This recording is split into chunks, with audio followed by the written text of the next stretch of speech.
Olá, amigo! Estamos dando início a mais uma série de estudos, agora sobre a restauração da verdade. Em nossos primeiros temas, iremos aprender como que a verdade de Deus, que ao longo de séculos foi deitada por terra, deveria finalmente ser restaurada, trazendo luz e salvação às pessoas.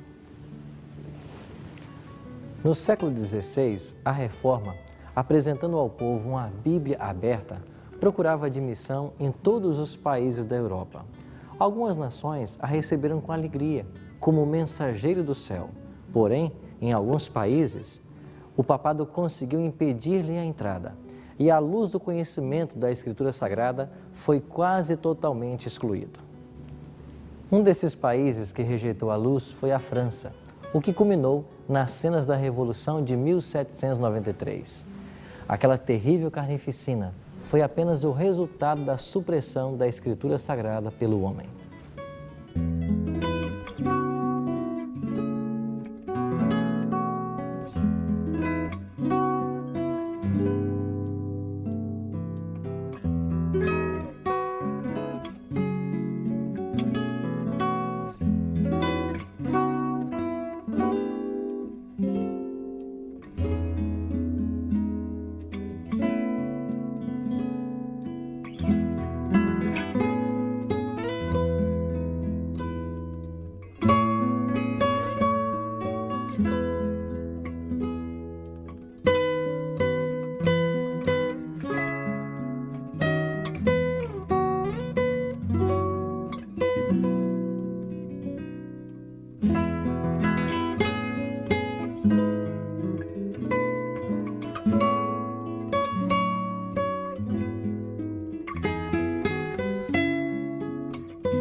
Na França, antes mesmo que o nome de Lutero fosse ouvido, Deus estava trabalhando para alcançar toda a nação.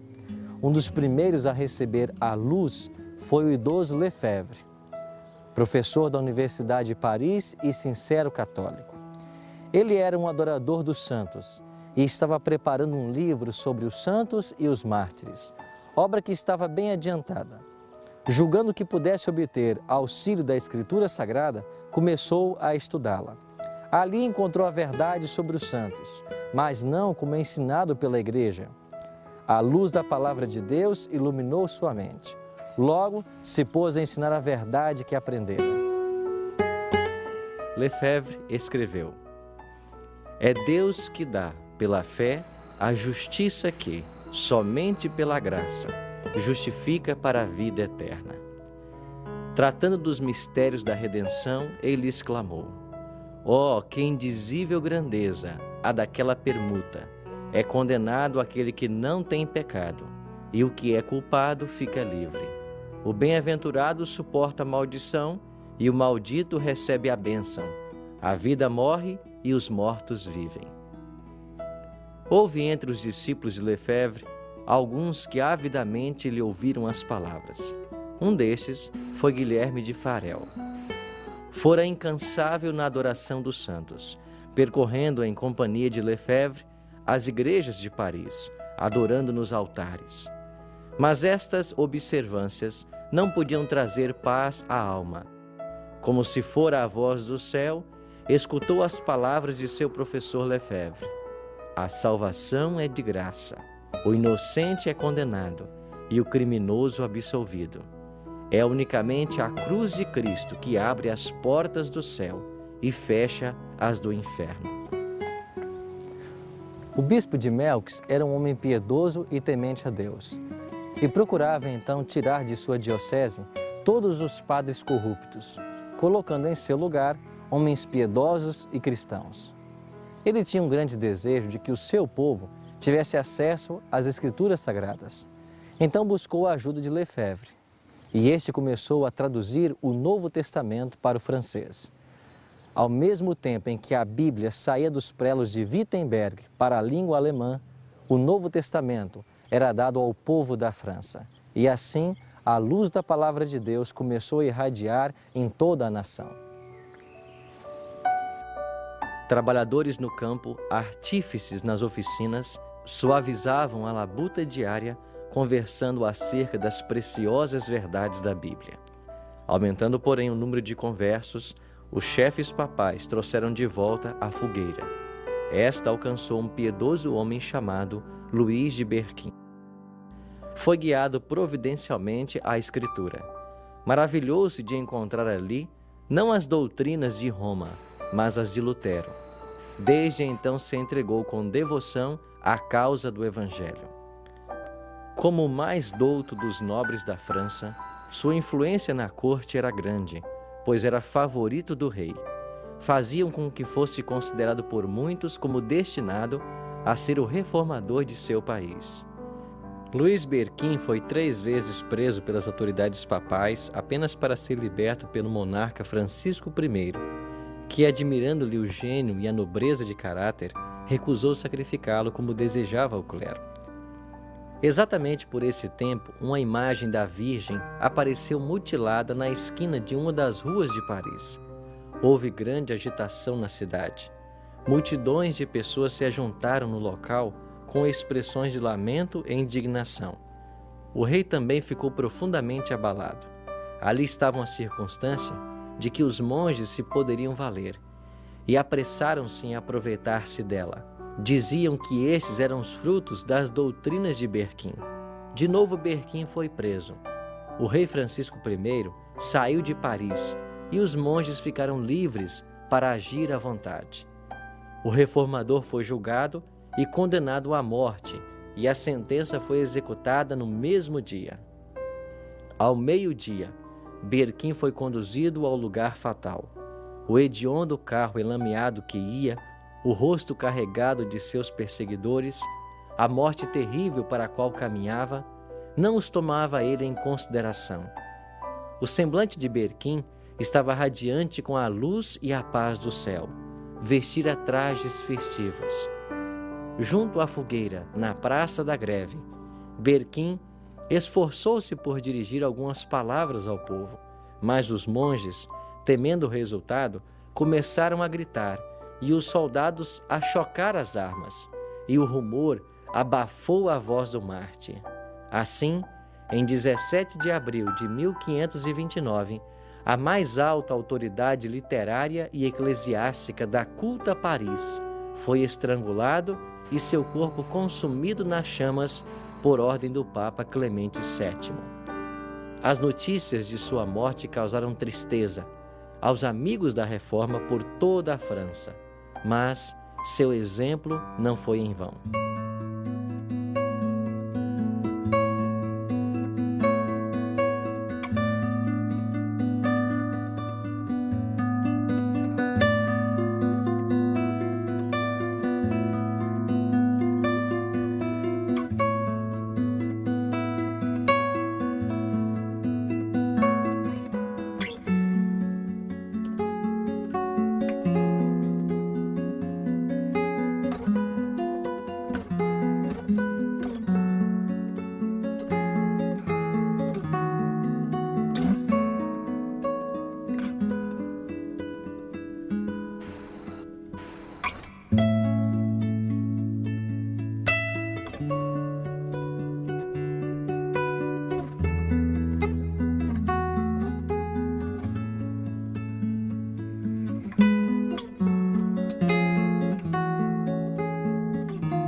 Os protestantes aqui da França, desejando ver o seu país acompanhar a reforma assim como acontecia na Alemanha e também na Suíça, decidiram que em uma noite espalhariam cartazes por toda a nação, condenando o misticismo da missa.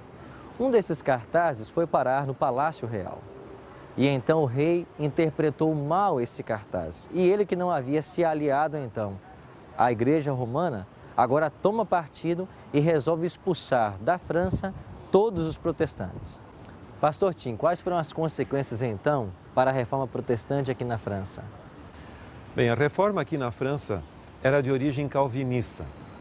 E os calvinistas nesse país passaram a ser chamados de huguenotes. Nós não temos ideia clara da origem do termo, mas de qualquer forma muitos conflitos ocorreram.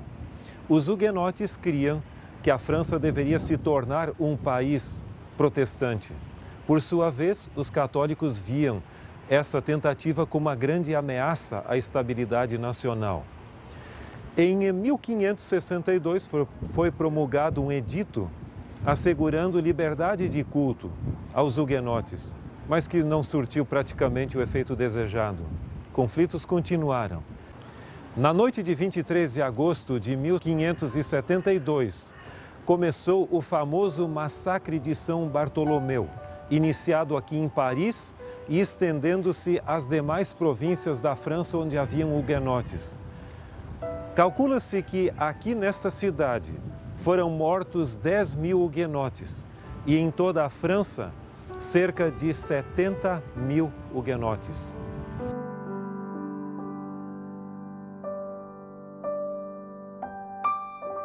O mundo ainda recorda, com estremecimento de horror, as cenas daquele assalto covardíssimo e cruel. O rei da França, cedendo à pressão dos sacerdotes e prelados romanos, sancionou a hedionda obra.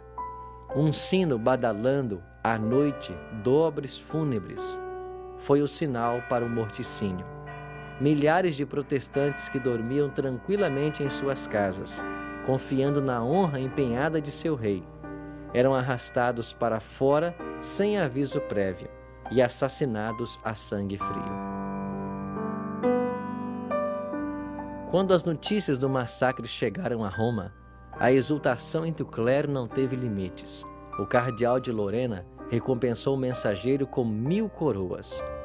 O canhão do castelo de Santo Ângelo reboou em alegre salva. Os sinos tangeram em todos os campanários.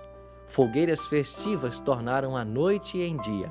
E Gregório XIII, acompanhado dos cardeais e outros dignitários eclesiásticos, foi em longa procissão à igreja de São Luís. Uma medalha também foi cunhada para comemorar o massacre, e no Vaticano ainda se podem ver quadros de Vasari descrevendo a tragédia. Quando a França rejeitou a dádiva do céu, lançou as sementes da anarquia e ruína, e a inevitável operação de causa e efeito resultou nas cenas da Revolução e no reinado de terror.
Pastor Tim, que fatores contribuíram para o surgimento da Revolução Francesa? A Revolução Francesa foi, obviamente, uma revolução cultural, política, social, e vários fatores estavam envolvidos nessa conjuntura. Mas, basicamente, nós podemos dizer que foi uma revolução também ideológica e filosófica.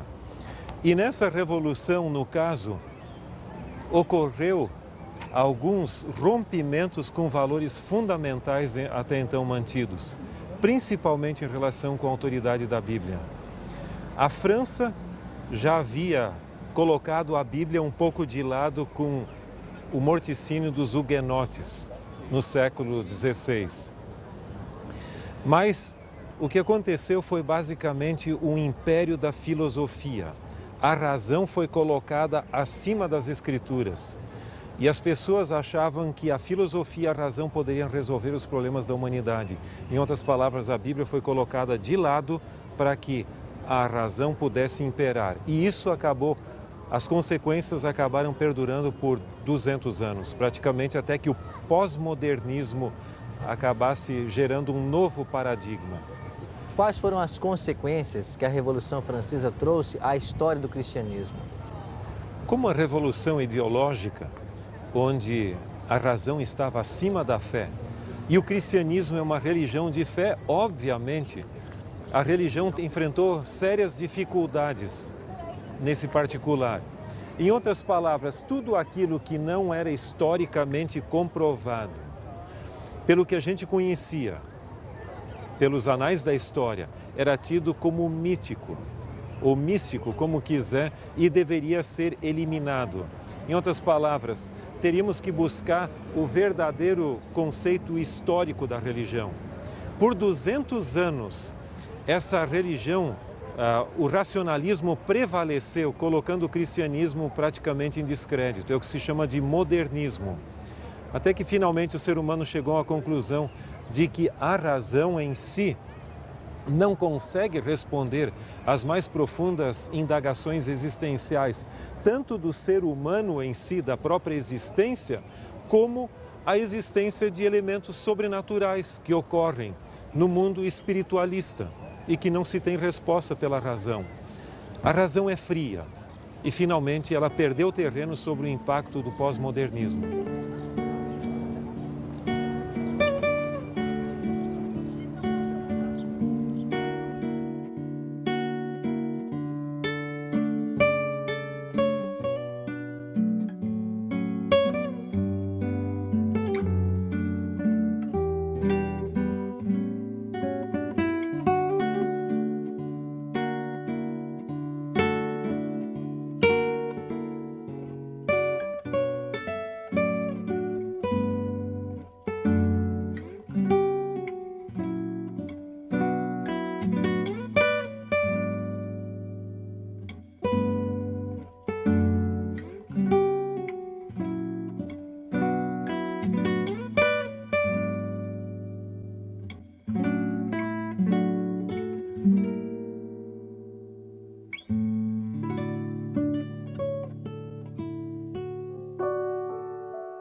Referindo-se aos horrores da Revolução, os escritores dizem que esses excessos devem ser atribuídos ao trono e à Igreja.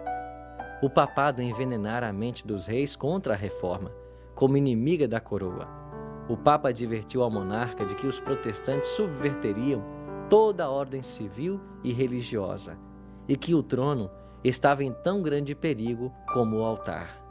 Século após século, homens de princípios e integridade, que tinham coragem de confessar suas convicções e fé, labutaram como escravos, pereceram na fogueira ou apodreceram nas celas das masmorras. E isso continuou por 250 anos depois do início da Reforma. A França tornou-se um vasto campo de batalha. Em Paris, tumulto sucedia a tumulto, e os cidadãos estavam divididos numa mistura de facções, que não pareciam visar coisa alguma, a não ser a exterminação mútua. Os cadafalsos estavam manchados do sangue dos sacerdotes. As prisões, que em outro tempo se povoavam de huguenotes, estavam agora repletas com os membros do clero romano. O golpe final ao papado veio com a prisão do Papa Pio VI. Se o período de supremacia papal e perseguição à Igreja de Cristo, segundo o Apocalipse 12:6, deveria durar 1260 anos, e esse período havia começado em 538, quando o Papa foi colocado como cabeça de todas as igrejas, e recebe o poder temporal. Logo, este período deveria findar em 1798, pois foi justamente nesse ano que Napoleão Bonaparte ordenou a prisão do Papa.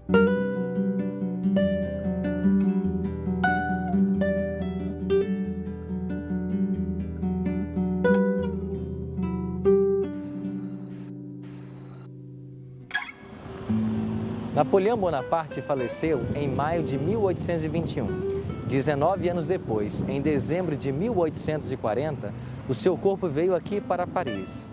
Esse edifício dos Inválidos, construído durante o reinado de Luís XIV, foi feito para atender os soldados feridos em guerra. Hoje funciona como um museu.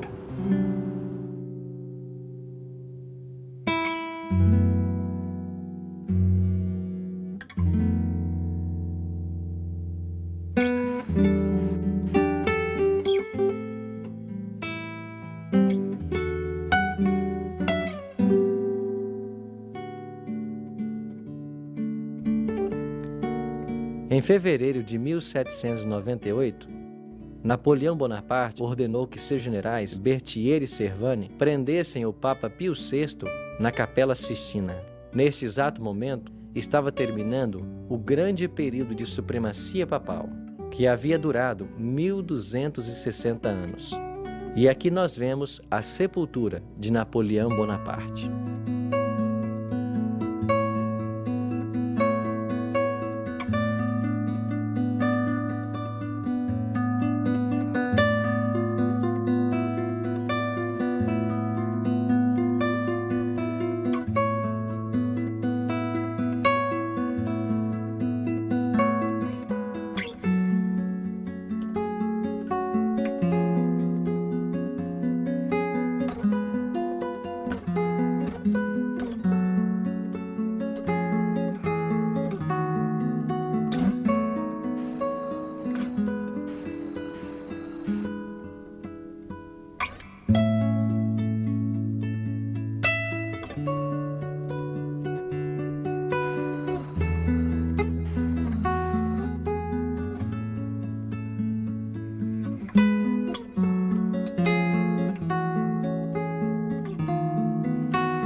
A minha decisão é: após conhecer os resultados de se rejeitar a Deus e Sua palavra, desejo, pela graça de Deus, manter comunhão diária com o meu Criador através do estudo da Bíblia e ouvir todos os seus conselhos que podem me tornar sábio para a salvação. Se esse é o seu desejo, ore comigo agora. Bondoso Deus e Pai, obrigado por aprendermos hoje os benefícios que a Tua palavra pode trazer para a nossa vida e também o alerta que hoje recebemos de todos os malefícios que podem sobrevir quando deixamos de ouvir a Tua voz. Ajuda-nos a estarmos sempre dispostos a valorizar a Tua palavra e dar ouvido aos Teus ensinamentos. Te oramos em nome de Cristo. Amém. O Evangelho teria proporcionado à França a solução de todos os problemas políticos e sociais, mas todas as consequências que colheram provam que o bem-estar do homem depende da obediência aos mandamentos de Deus. A palavra de Deus fora rejeitada, mas não deveria ficar por muito tempo assim. Apocalipse 11:11 profetiza: mas depois de 3 dias e meio, um espírito de vida, vindo da parte de Deus, neles penetrou, e eles se ergueram sobre os pés, e aqueles que os viram sobreveio grande medo. Em nosso próximo encontro, veremos esta profecia em detalhes.